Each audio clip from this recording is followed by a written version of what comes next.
Manolotra ny arabafeno atsika tompolasy tompovavy manaraka ity fandarana zany malaza ity. Manolotra ny fakasitrahana feno atsika koa zay manaraka akaiky izany fandarina izany ary manolotra ireo lohahevitra, manolotra ihany koa an'ireo fakahirezana ny amin'ny endrika fanatontosany izany fandarina izany, ny amin'ny fandalinana sy fikarohana sy fanadihadiana mba ho voarainy be sy ny maro. Amin'ity androany ity tsika dia hiresaka ny tontolon'ny volovary. Manino tsika miresaka izany satria fatatsika fa teny amin'ny fofifa-teny Ambatobe ny filoham-pirenena androany izay nijery sy nanolotra ireo fitaovana ahafahana manatsara ny asan'izany fobe-pikarohana fampandrosoana ampiarina amin'ny fampandrosoana ambanivohitra izany. Fofifa no resahantsika eto. Tao anatin'izany no nandray fitenenina ny filoham-pirenena ka nilaza ny amin'ny hoe tsy maintsy averina ho sopotry ny ranomasimbe Indiana sy aty Afrika amin'ny voka-bary i Madagasikara. Isika raha teo izy efa nanana ambom-bava sy nanondrana vary tany amin'ny taona 1970. Izay fehezanteny nataon'ny filoham-pirenena izay no hitondrantsika fanadihadiana sy fandalinana amin'izao alina izao. Ny tsika ambara amin'izao fanadihadiana izao dia ny amin'ny foto-kevi-dehibe voalohany aloha dia ny fametrahan'ny filoham-pirenena fa hay mba misy zava-bita ihany ro mpitondra teo aloha raha nilaza mantsy izy hatramin'izay fa hanondratra ireo zavatra tsy vita ary ireo fahatarany ny fampandrosoana izay niainana tamin'ny repoblika ny fandimby. Izao dia nanambara izy fa efa nanana ambom-bava sy nanondrana vary tsika tamin'ny taona 1970. Tsy de nahazatra ny sofiny maro ny nahen'ny feon'Andriamatoa Andry Rajoelina hiraikitra ao anatin'izany tontolon'ny fambolem-bary izany ary ametraka an'izany ho zava-dehibe raha ny tena fahafantarana azy nandritra izay taona vitsivitsy nitondran'ny firenena izay. Ity vary ity mihitsy aza no nanaovan'ny fitodian-damosina tamina resaka famokarana fa naleony nanafatra raha izay noentina ilazana azy. Rehefa nanana olana tamin'ny fiakaran'ny vidim-piainana mantsy i Madagasikara ka nangatahana ny hevitry ny mpitondra amin'ny alalan'ny filoham-pirenena dia vahaolana hanafatra PPM 20 sambo no naroso ny fitondram-panjakana ka nibetsaka tao anatin'ireo dia ny vary. Tsy nahatsara ny tontolo ara-ekônomika Madagasikara izany sy firindran'ny vola mivoaka sy miditra ary niteraka fikorotanana ara-bola ihany koa. Fa nitondra alahelo an'ireo tantsaha izay manao famokaram-bary izany satria raha misy ny tena tokony ho atosika indrindra dia ireo tantsaha mpamokatra, indrindra mpamoka-bary satria anisany manana velarantany amatapitrisany hektary Madagasikara izay mbola tokony ho volena sy tokony ho trandrahana.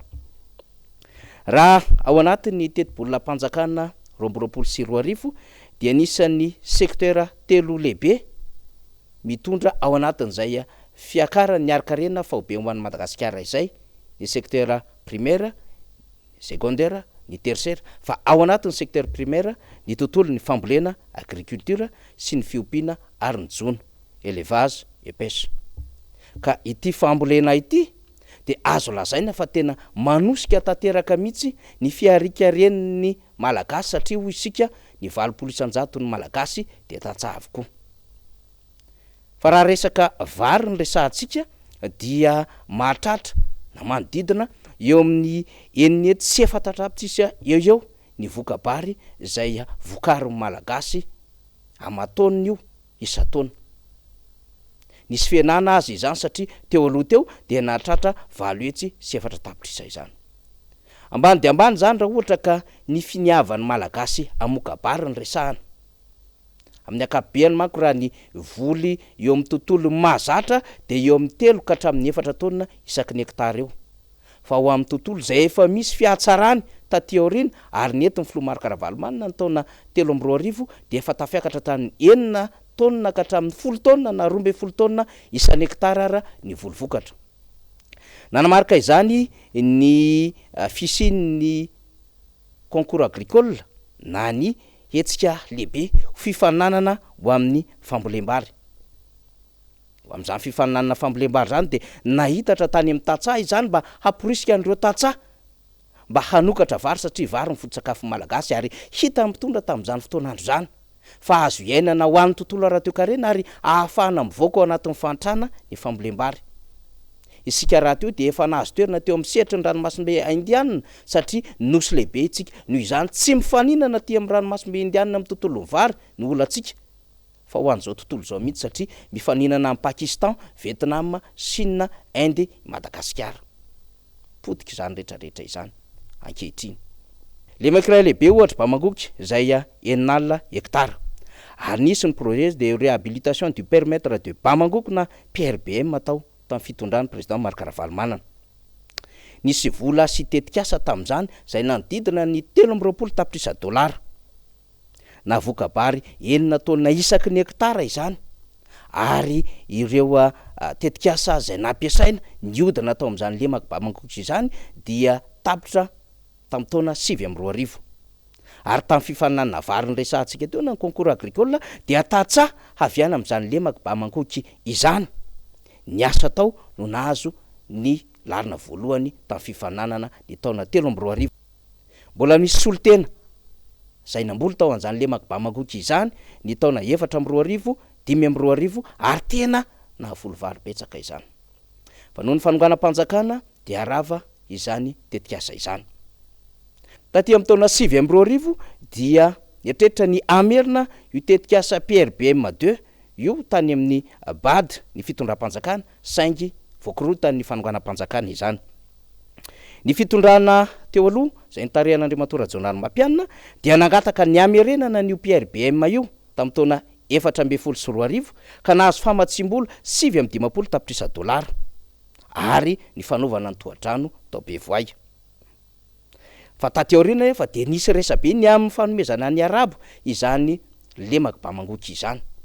Hainy malagasy nefa ny mamboly vary ary tena akafizin'ny malagasy izany satria mitondra fampandrosoana ho azy any amin'ny tontolo ambanivohitra misy azy ary foto-tsakafo zay mitarika toe-karena mahomby amin'ny isa-tokantrano ho an'ireo tatsaha.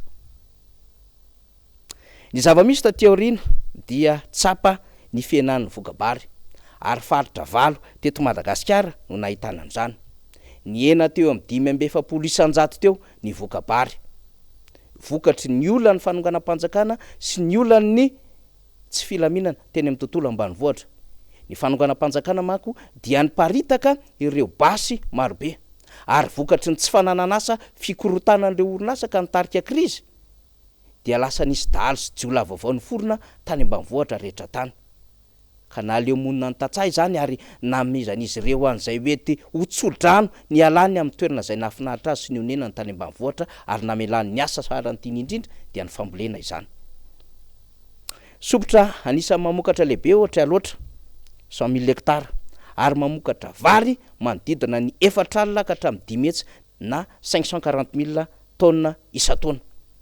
Marovoay dia manodidina ny 7,7 sy 4 alina hektara. Mamokatra vary eo amin'ny 2,7 tonnes isa-taona.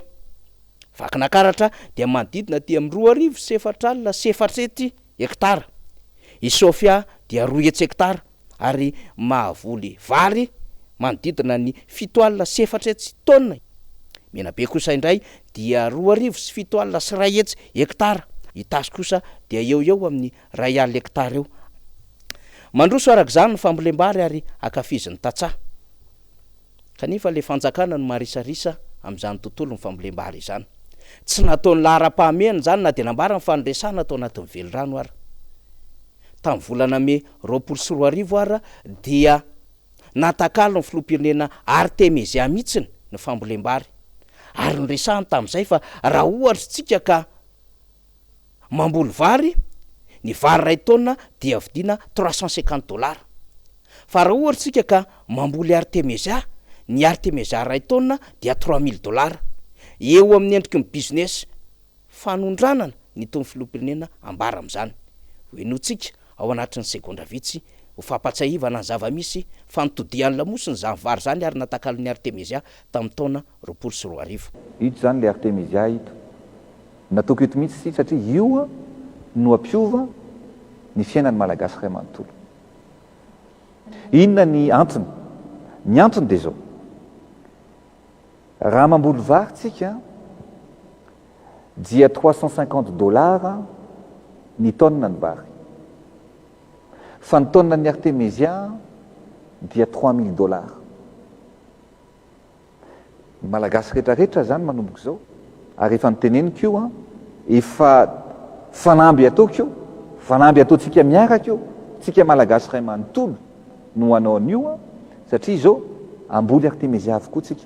Roa taona teoriana zany de miverina amin'ny adevitra zay tsy nieritreretana fa hifantoka amin'izany tontolo ny vary zany ny fanjakana amin'ny alalan'ny filoham-pirenena. Na ny taom-pambolem-bary aza moa tsy hainy lazainy fa roa taona ny vary vao vokatra. Ahoana no hazo antenaina fa fanjakana tena hametraka ho sopotry ny fambolem-bary raha ohatra ka filoham-pirenena tsy mahalala ny sikla ny fambolem-bary akory. Ary ahoana no eritreretana fa vary ho sopotry Madagasikara ao anatin'izao fitondrana izao raha toa ka filoham-pirenena zay manakalo ny arena fototra sy ny foto-tsakafon'ny malagasy amin'ny alalana ravikazo business mandalo ao anatin'ny valana aretina zay niantra tamin'ny Madagasikara Covid-19 izany.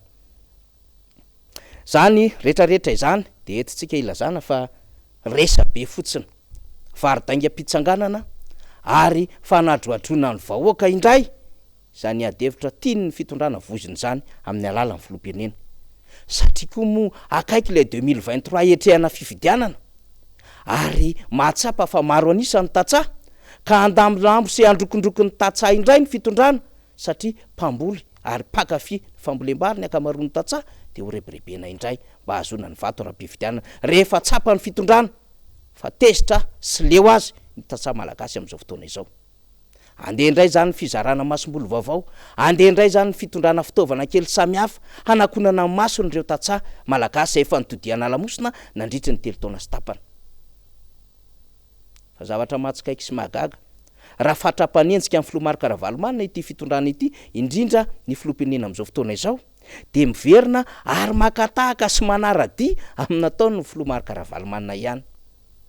Efa ela ny filomarika Ravalomanana no nizara karatany ary nametraka ny birao ifoto ny fananantany mba hazony ireo malagasy misitraka ny taniny ka ahafahana mamokatra bebe kokoa any amin'ny tontolon'ilay secteur primaire ho isika fambolena izany. De nataon'ny fitondrana izany amin'ny alalan'ny karatany sy fizarana ireo titravert. Nametraka ho zava-dehibe ny tontolon'ny fiompiana tamin'ny alalan'ny fampidirana omby vavy be ronono mba hanatsarana ny famokarana ronono sy ampiroboroboana ny indostria malagasy ihany koa ny filomarika Ravalomanana. Fa niazaka zany fitondrana izany nanafatra omby vavy be ronono ary napetraka any Antsirabe any fifamanoro. Mbola adevitra hafa ny amin'izany satria mbola hitondrantsika fandalinana sy fanadiadiana mikasika izay resaka fifamanoro sy omby vavy be ronono izany. Fa io eny roa taona sy tapany aty aorianan'ny adevitra de miverina any amin'ny lalana nitondrany filomarika Ravalomanana fa vision lehibe tao anatin'ny mapy ary tao anatin'ny manifesto ahafahana mamoaka ny Madagasikara ao anatin'ny fahantrana dia ny fambolena ary ny fahafahana mamokatra sy manosika ny 5,900 ny vahoaka malagasy amin'ny alalan'ny tantsaha. Zavatra tsy hainy akory ny nefa raha ny filoha Iany Rajoelina andresana izany tontolo ny fambolem-bary izany indrindra.